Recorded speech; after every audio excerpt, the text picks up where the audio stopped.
한 해가 또 저물어 가고 있습니다. 성탄절도 지났고 이제 송구영신을 바라보고 있는 시간입니다. 한 해를 돌이켜볼 때 슬펐던 일도 있었고 또 좋았던 일도 있었고 즐거웠던 일도 있었고 괴로웠던 일도 있었을 것입니다. 어떤 분들에게는 2023년도는 기억하고 싶은 일보다는 잊고 싶은 일들이 더 많았던 해였을지도 모릅니다. 연말이라 그런지 주위에서 보니까 동창회나 망년회 같은 것이 이곳저곳에서 꽤 있는 걸 보게 됩니다. 망년회란 뜻이 뭐냐면 한 해를 잇는 모임이란 뜻입니다. 더 정확하게 말하면 망년회란 그 해의 온갖 괴로움을 잇는 모임입니다. 그러니까 그 모든 걸 잊기 위해서 모이면 파티하고 춤추고 술을 마시면서 한 해의 괴로움을 잊으려고 세상적인 방식으로 시간을 보냅니다.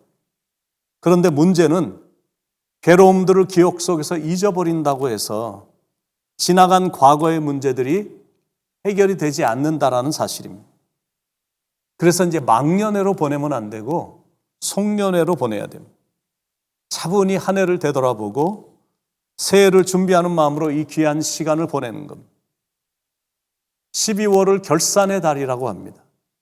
한 해의 삶을 평가하고 이제 리뷰를 하는 달입니다. 그래서 12월은 꼭 필요하고 중요한 달입니다. 그래야 앞으로 나아갈 방향이 설정되기 때문에 그렇습니다. 저도 올해 교회를 섬기며 부족했던 점, 아쉬웠던 점, 또 만족했던 점 등을 나름대로 리뷰하고 있습니다. 그래서 내년에는 어떤 비전으로 교회를 이끌어갈지 깊이 고민하고 있습니다. 여러분은 어떻게 1년을 보내셨습니까? 올해 한 해에 대한 여한은 없으십니까? 아쉬움이나 후회는 없으십니까?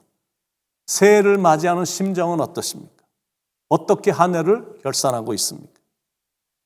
그런데 이제 한 해를 결산할 때 던져야 될 중요한 질문 하나가 있는데 누구의 관점에서 이것을 결산하는가 그겁니다. 자신의 관점으로만 결산을 한다면 안 하는 것보다야 하는 게 더 낫겠지만 그다지 정확하지는 않습니다. 왜냐하면 사람은 스스로를 판단할 때 대체적으로 두 가지 극단적인 경향에 빠지기 때문에 그렇습니다.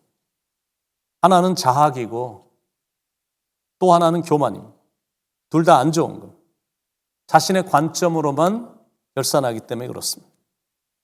그렇다고 타인의 관점으로 결산하는 것도 그리 바람직하지 못합니다.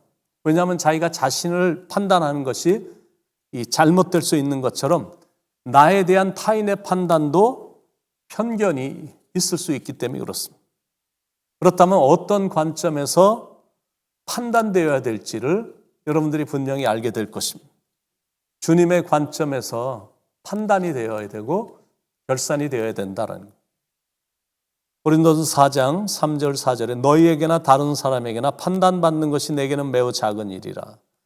나도 나를 판단하지 아니하노니 내가 자책할 아무것도 깨닫지 못하나 이로 말미암아 의롭다함을 얻지 못하노라. 다만 나를 심판하실 이는 주시니라.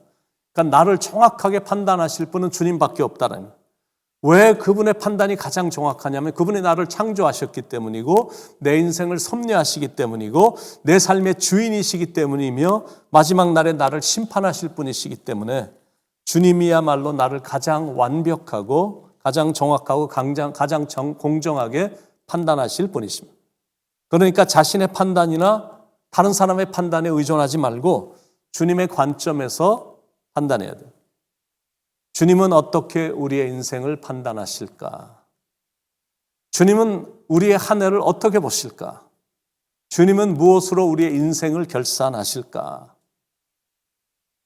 신앙생활을 해보면 이런 것으로 하나님은 사람들을 이렇게 보시거든요. 그리고 판단하시고 언젠가 우리가 주님 앞에 섰을 때도 이것으로 판단하실 거거든요. 첫째는 신앙이 순수한가 아닌가? 그거로 판단하실 것입니다. 혹시 늦게 주님을 알았어도 주님 앞에서 내가 순수한 마음이라면 받아들이는 겁니다. 반대로 주님을 오래 알았지만 첫사랑을 잃어버려서 순수함이 떠나버렸다면 에베소 교회처럼 오직 책망밖에 없을 거거든요. 종교개혁의 중심지였던 유럽은 교인 수가 줄고 있는 게 아니라 교회에 아예 사람이 없다라고 말할 정도. 그런데 한국도 옛날 같지가 않아서 기독교 인구가 많이 줄었고 무엇보다 젊은이들이 교회를 너무 많이 떠나서 보통 근심이 아닙니다. 그런데 미국도 해마다 사람들이 기독교와 멀어지고 있고 특히 젊은 미국인 사이에는 종교 소속감이 빠르게 쇠퇴하고 있어요. 그전에는 정말로 많은 사람들이 기독교인 아니면 다른 종교 이렇게 종교란에 썼지만 이제는 너무나 많은 사람들이 무종교, 에이티스트, 종교하고는 나하고는 상관없다 이런 식으로 인생을 사는 사람들이 너무 빨리 많아지고 있습니다. 여기서 절망적인 글들도 쇄도하고 있거든요. 그런데 이거는 이제 영적인 부분이기 때문에 다시 한번 간절히 하나님께 구하면 희망이 있다는 거예요. 중요한 건 다시 열정으로 불태우는 겁니다. 교회 안에 그 불만 꺼지지 않으면 언제든지 다시 일어날 수가 있는 겁니다. 역대하 7장 14절에 내 이름으로 일컫는 내 백성이 그 악한 길에서 떠나 스스로 겸비하고 기도하여 내 얼굴을 구하면 내가 하늘에서 듣고 그 죄를 사하고 그 땅을 고칠지라.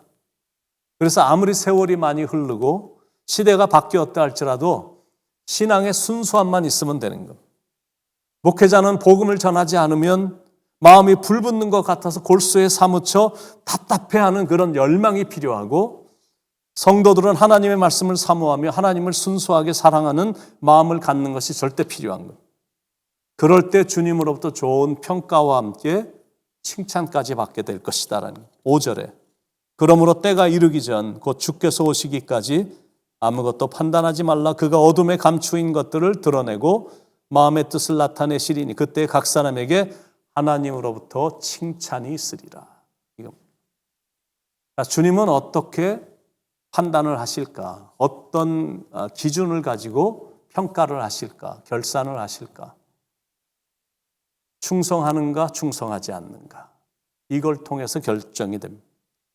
주님이 보고 싶어하는 게 뭐냐면 신앙의 순수함입니다. 그리고 하나님에 대한 충성도입니다. 주님과 결산할 때 가장 보고 싶어 하시는 것도 순수했는지 충성을 다했는지 그걸 보는 것. 1절 2절 사람이 마땅히 우리를 그리스도의 일꾼이요 하나님의 비밀을 맡은 자로 여길지어다. 그리고 맡은 자들에게 구할 것은 충성이니라. 지난 1년간 여러분은 하나님께 얼마나 충성을 다하셨습니까? 충성이란 뜻은 성실하다 그런 뜻입니다. 한문의 뜻을 살펴보면 충은 마음을 다 바치다라는 뜻이고 성은 말씀을 이루어 드리다라는 뜻입니다. 그런 마음과 그런 자세로 나가는 것. 그것도 끝까지 변함없이 죽도록. 그런 자세가 충성스러운 자세인 것. 맡은 자들에게 구할 것은 충성이니라. 우리 삶 속에 이런 충성심이나 성실함의 요소가 있나? 금년 한 해도 주님께서는 여러분에게 많은 걸 맡겨주셨습니다. 그 중에 가장 공평하게 맡겨주신 게 시간입니다. 여러분은 주님께서 맡겨주신 이 시간을 어떻게 성실하게 관리하며 한 해를 사셨습니까? 여러분의 눈에는 어떤 한 해였습니까? 사람들은 여러분의 1년을 어떻게 생각할까요? 무엇보다 우리 주님의 눈에는 여러분의 한 해가 어떻게 비칠까요? 하나님 앞에서 순수하셨습니까? 그리고 신실하셨습니까? 올해는 이렇게 마감이 되지만 인생의 마지막에 왔을 때는 우리는 어떤 모습으로 주님 앞에 서게 될까? 이제 2023년도도 며칠 남지 않았는데 이 마지막의 마무리가 아름답게 마무리되길 축원드립니다. 그래서 한 해의 마감이 부끄럽지 않고 결코 후회스럽지 않길 바라고 그리고 산뜻한 마음으로 새해도 맞이할 수 있기를 예수님의 이름으로 간절히 축원을 드립니다. 기도하시겠습니다. 이렇게 한 해씩 한 해씩 판단받고 평가받고 결산을 하다 보면 언젠가 그 마지막 심판을 받을 날이 오게 될 텐데 그 마지막 주님과 결산할 때 우리의 신앙이 정말로 순수한 모습으로 보여지도록, 그리고 정말 충성을 다한 사람처럼 주님의 눈에 보여질 수 있도록 남은 인생을 성실함으로, 신실함으로, 진실하게, 정직하게, 또 충성을 다하며 살아가는 참 아름다운 청지기적인 사명을 가지고 살아가는 우리의 삶이 될 수 있도록 주님 인도해 주시옵소서. 이제 우리의 인생의 2023년도는 며칠 후면 역사의 뒤안길로 넘어가게 되는데, 며칠 남지 않았지만 아름다운 마무리를 해서 한 점의 아쉬움이나 한 부분의 후회도 없도록 마무리를 잘할 수 있도록 인도해 주시옵소서. 우리를 끝까지 지켜주시고 돌보시고 인도하시는 예수님의 이름으로 간절히 기도드립니다. 아멘.